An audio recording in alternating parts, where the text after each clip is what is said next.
Hi guys, welcome to the political science lecture series on Neopan. We're going to discuss political development today. This is going to be the outline. We're going to discuss two main theories of development, normative and empirical thinkers, existential thinkers. Then Lucian Pai की जो aspects of political development है, फिर Fukuyama ने जो political development explore किया और फिर हम modernization theory को देखेंगे इसके context में. Political development is a more elusive concept than economic development, क्योंकि इकोनॉमिक डेवलपमेंट तो बड़ी सिंपल चीज़ है ना कि आपकी ग्रोथ है, मैक्रो इकोनॉमिक इंडिकेटर्स हैं, GDP, GNP, human development index. Statistically आप देख रहे हैं कि लोगों की इनकम्स अगर इंक्रीज करी हैं तो आप कह रहे हैं इकोनॉमिक डेवलपमेंट हो रही है. लेकिन पॉलिटिकल डेवलपमेंट आप किस चीज़ को नाम देंगे?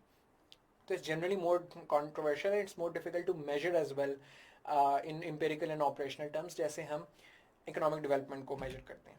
तो इसको मुख्तलिफ इसकी इंटरप्रटेशंस हैं वो हम देखते हैं. सबसे पहले तो नॉर्मेटिव और एम्पिरिकल थिंकर्स हैं. दो तरह के थिंकर्स हैं. एम्पिरिकल पॉलिटिकल थ्योरी वो है जो इस चीज़ से कंसर्न्ड है कि अभी एग्जिस्टिंग दुनिया में क्या चीज़ एग्जिस्ट करती है, और नॉर्मेटिव पॉलिटिकल थिंकर्स वो हैं जो इस चीज़ से कंसर्न है कि what should be, what ought to be, ठीक है, किस तरह का पॉलिटिकल सिस्टम एग्जिस्ट करना चाहिए. तो पॉलिटिकल डेवलपमेंट जो है वो ये लोग एक्सप्लेन करते हैं, दोनों thinkers. For normative thinkers a political system develops as it approaches a good political order. They devolve less attention to systemic statement of condition which give rise to political development. They are more concerned with specifying ends and justification for such development. जो normative thinkers हैं वो ये define बताते हैं कि अच्छा political system क्या होता है, political development क्या होती है, कैसी दिखनी चाहिए. वो उस तक पहुंचने का रास्ता कम बताते हैं, वो ज़्यादा फोकस on those ends करते हैं. इसी तरह existential thinkers हैं. They focus more on specifying the characteristics of what they regard as politically developed system. ये characteristics explain करते हैं politically developed systems के, but they pay more attention to the conditions and processes which give rise to political development. ठीक है. अब लूशन पाई ने इस चीज़ में एक्सप्लेन किया कि जो पॉलिटिकल डेवलपमेंट है ना उसके तीन फीचर्स हैं. किसी भी रियासत को, किसी भी माशरे को अगर आपने पॉलिटिकल डेवलपमेंट में चार्ट करना है, स्केल करना है, तो वो आप इन तीन एस्पेक्ट्स के गिर्द करते हैं. सबसे पहले इक्वालिटी कैसी कितनी है उधर, कि इक्वालिटी का कॉन्सेप्ट क्या है कि concept of equal and objective application of laws to all citizens. It includes the concept of political recruitment based on merit and performance and not an inscriptive consideration. यानी by birth जो आपकी consideration है वो नहीं. अगर एक माशरा equal है तो वहाँ अगर आप काबिल हैं, आप परफॉर्मेंस अच्छी है आपकी, मेरिट बेस्ड है, तो आप सिस्टम के जरिए आएंगे, आप इलेक्शन लड़के आएंगे, आप ब्यूरोक्रेसी में इम्तिहान दे के जाएंगे और आप मेरिट की बेसिस पे काम होगा. लेकिन अगर एक सोसाइटी में माशरा अनइक्वल है तो वहाँ पर ज़ात, बरादरी, रेस, नस्ल इसकी बेसिस पे हुआ, तो इक्वालिटी तो ना हुई. दूसरा है कैपेसिटी. कैपेसिटी वो चीज़ है पॉलिटिकल सिस्टम के, वो लोगों की सोशल और इकोनॉमिक लाइफ अपनी कितनी लोगों की उसको कैपेसिटी को इन्हांस करने का मौका देती है, कि पॉलिटिकल सिस्टम कितना लोगों की सोशल इकोनॉमिक लाइफ में इम्पैक्ट करता है और इफेक्ट करता है. ठीक है, वो कितनी आपको अपॉर्चुनिटीज़ दे रहा है, कितना एवेन्यूज़ फराहम कर रहा है ग्रोथ के और डेवलपमेंट के. ऑब्वियसली जैसे हम कहते हैं अगर एक माशरे में आप तरक्की नहीं कर सकते एज एन इंडिविजुअल, आपको ना एजुकेशन मिलती है, ना जॉब मिल गया, ना नौकरी मिल रहा है, तो आप उसे पोलिटिकली डेवलप माशरा नहीं कहेंगे. अगर आप एक माशरे में ये सारी चीज़ें मिल रही हैं आप उसे पोलिटिकली डेवलप माशरा कहेंगे. तीसरा वो ये कहता है कि डिफरेंशिएशन एंड स्पेशलाइजेशन, कि किस भी माशरे में कितनी स्पेशलाइजेशन और डिवीजन ऑफ लेबर है और डिफरेंशिएशन ऑफ वर्क है, क्योंकि जैसे जैसे इंसानी माशरा ज़्यादा कॉम्प्लेक्सिटी की तरफ जाता है, डेवलपमेंट की तरफ जाता है, उसमें डिफरेंशिएशन और स्पेशलाइजेशन इंक्रीज करती है. आप इसको अगर होलिस्टिक स्केल पे देखें, और हमारा पहला लेक्चर जो स्टेट के ऊपर था, स्टेट बिल्डिंग के ऊपर, तो जब सिंपल सोसाइटी से कॉम्प्लेक्स सोसाइटी की तरफ गए हैं तो ये सारी चीज़ें इंक्रीज़ की हैं, इक्वालिटी इंक्रीज़ की है, कैपेसिटी स्टेट्स की इंक्रीज़ की है, डिफरेंशिएशन और स्पेशलाइजेशन ऑफ वर्क इंक्रीज़ किया है. यानी डेवलपमेंट, पॉलिटिकल डेवलपमेंट साथ साथ दुनिया में जैसे जैसे होती गई है तो इन तीन एस्पेक्ट्स पे हुई है. अब इसको मजीद देख लेते हैं.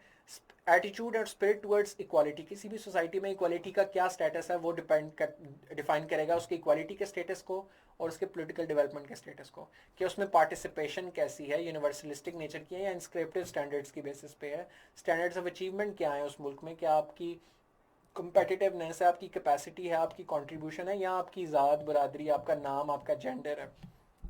तो वो डिटर्मिन करेगा कि एक माशरा कितना इक्वल है और कितना अनइक्वल. दूसरा कैपेसिटी ऑफ पॉलिटिकल सिस्टम की, उसकी इकोनॉमी अच्छी है, बुरी है कि नहीं, गवर्नमेंट की परफॉर्मेंस कैसी है, इफेक्टिवनेस कितनी है उसकी, एडमिनिस्ट्रेशन कितनी रैशनैलिटी है, कितनी मॉडर्न है, पब्लिक पॉलिसीज कितनी सेक्युलराइज्ड हैं. According to Lucian Pye, secularism is also by product of political development.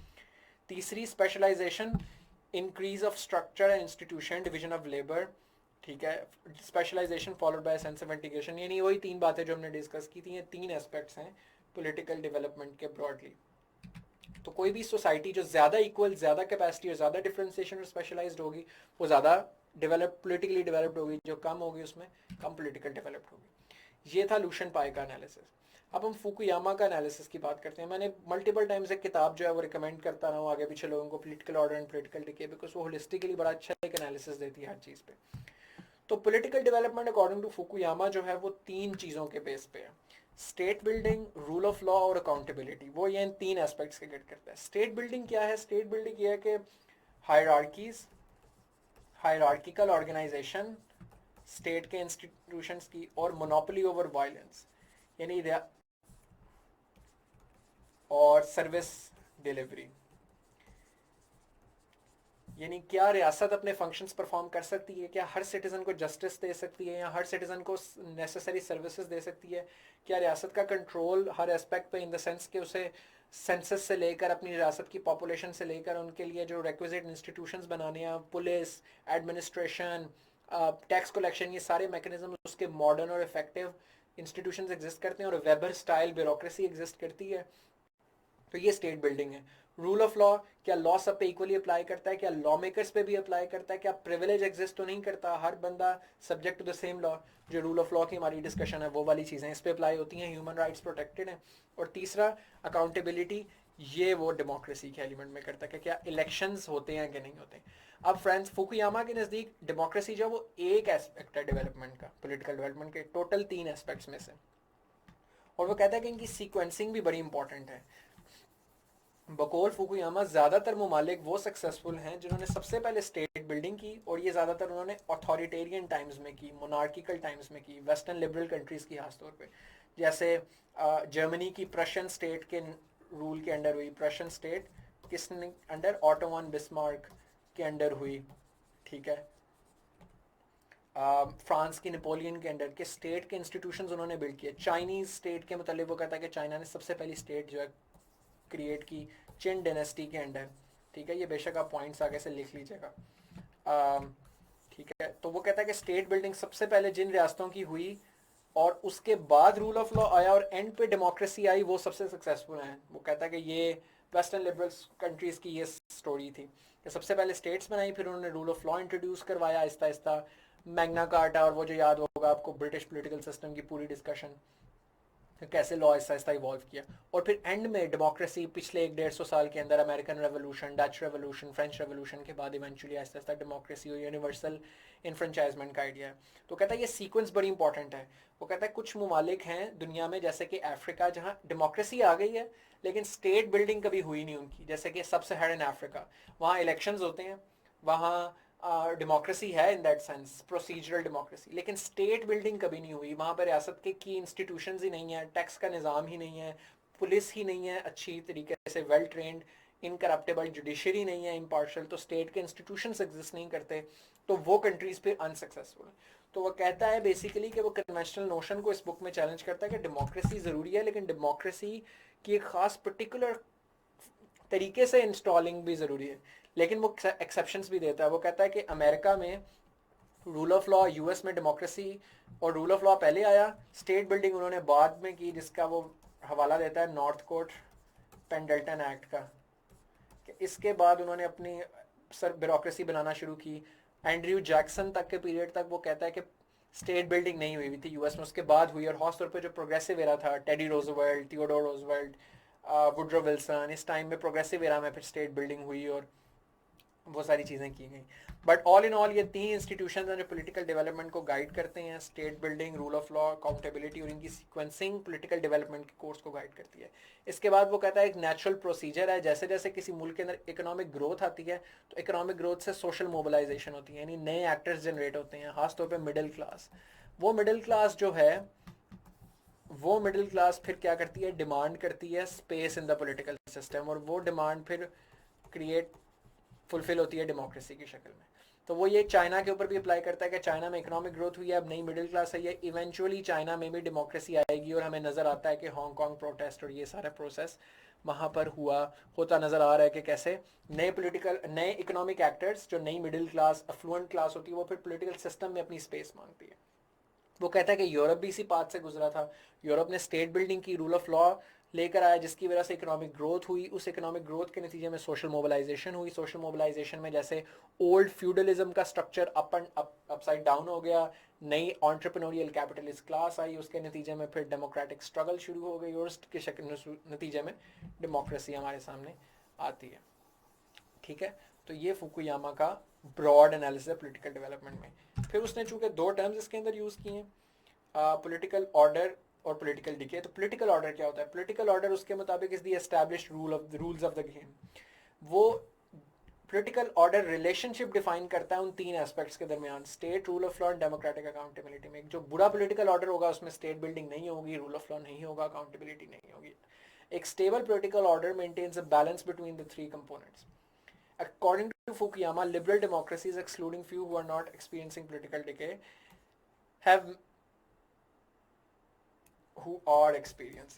ठीक है, excluding few who are experiencing political decay, have managed to maintain that balance through historical evolution। कि इन तीनों चीज़ों के दरमियान balance maintain कर लिया लिबरल डेमोक्रेसीज ने। वो कह रहा है वो कहता है कि कोई भी न्यू पॉलिटिकल ऑर्डर हमने देखा है तारीखी तौर पर भी और आज भी, वो दो तरीकों से एस्टैब्लिश होता है। कि बिल्कुल नए अगर आपने पॉलिटिकल ऑर्डर इंस्टीट्यूट करना है, या तो कोई एक्सटर्नल शॉक हो जो कि एग्जिस्टिंग पॉलिटिकल इक्विलिब्रियम को चेंज कर दे, लाइक वॉर। जिस तरह वो कहता है वर्ल्ड वॉर 2 के बाद जर्मनी में पूरा फाशिज्म का निज़ाम खत्म हो गया और एक लिबरल निज़ाम आ गया, क्योंकि वॉर ने पूरा पुराना निज़ाम तोड़ के दरम बरम करके रख दिया। ठीक है, वर्ल्ड वॉर 2 ने ब्रॉडली यूरोप के अंदर पूरा किया। और दूसरा तरीका यह है कि internally large scale reform coalition create की जाए।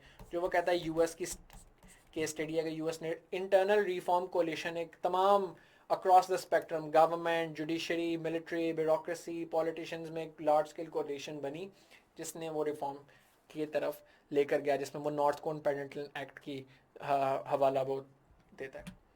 पॉलिटिकल डिके क्या होता है? वो कहता है कि पॉलिटिकल डिके ये दो चीज़ें हैं। एक तो पॉलिटिकल इंस्टेबिलिटी होगा किसी सोसाइटी में बिटवीन डिफरेंट फैक्शंस स्टेट के अंदर जो कम्पीट कर रही हो पावर के लिए, और अगर उनके बीच में रेजोल्यूशन ना हो कोई पीसफुल तरीके से, पॉलिटिकल डिके होता है। लेकिन जो सबसे इंपॉर्टेंट चीज़ है पॉलिटिकल डिके की, वो कह रहा है कि डेवलप्ड नेशंस के अंदर भी पॉलिटिकल डिके नज़र आता है।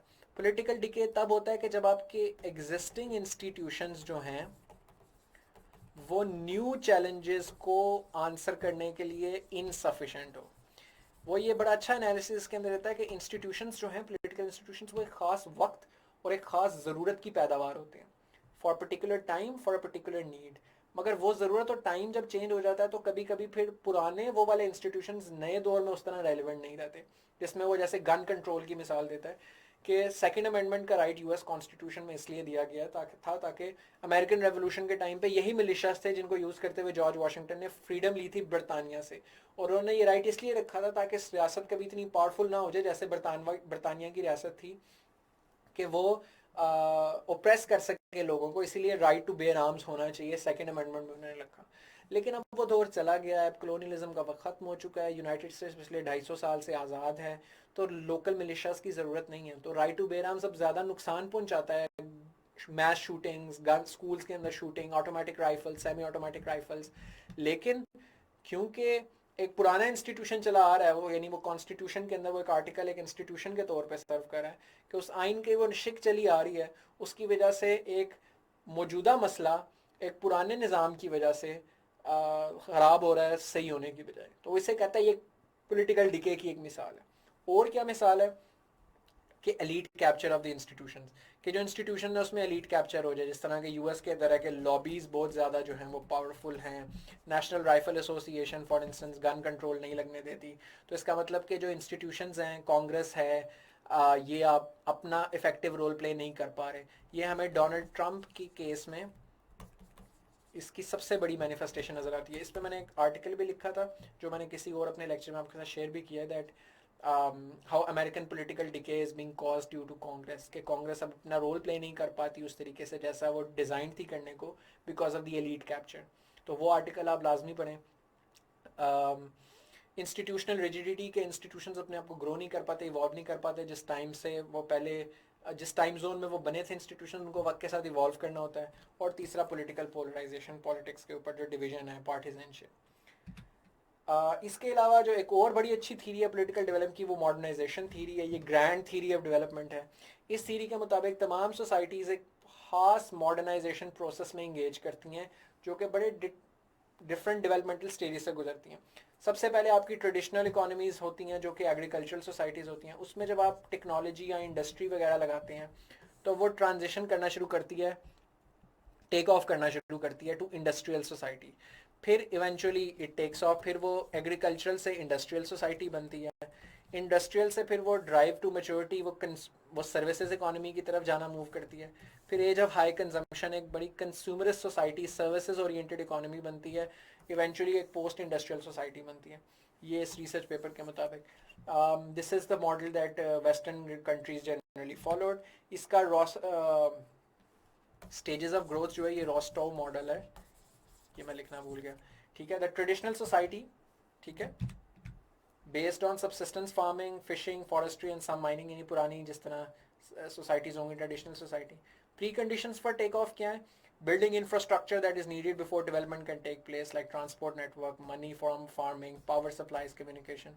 फिर take off, introduction and rapid growth, industrial revolution, manufacturing, better infrastructure, financial investment, cultural change. फिर drive to maturity, new ideas and technology improvement replace older industries, economic growth spreads throughout the country. फिर high mass consumption, people have more wealth and so buy more goods, and एक consumer society बनती है, welfare systems बनते हैं और trade expand करती है। तो ये मॉडर्नाइजेशन थीरी है पूरी, कि सोसाइटीज़ जो हैं वो एग्रीकल्चरल सोसाइटी से इंडस्ट्रियल सोसाइटी, इंडस्ट्रियल से सर्विसेज, पोस्ट इंडस्ट्रियल सोसाइटी की तरफ एक ख़ास सीक्वेंस में मूव करते हैं, और ये पॉलिटिकल डेवलपमेंट है। तो ये मैंने आपके सामने सारे इस थीरी के सारे नुकात आपके सामने रखे। I hope this was helpful to you guys, and I will see you guys next.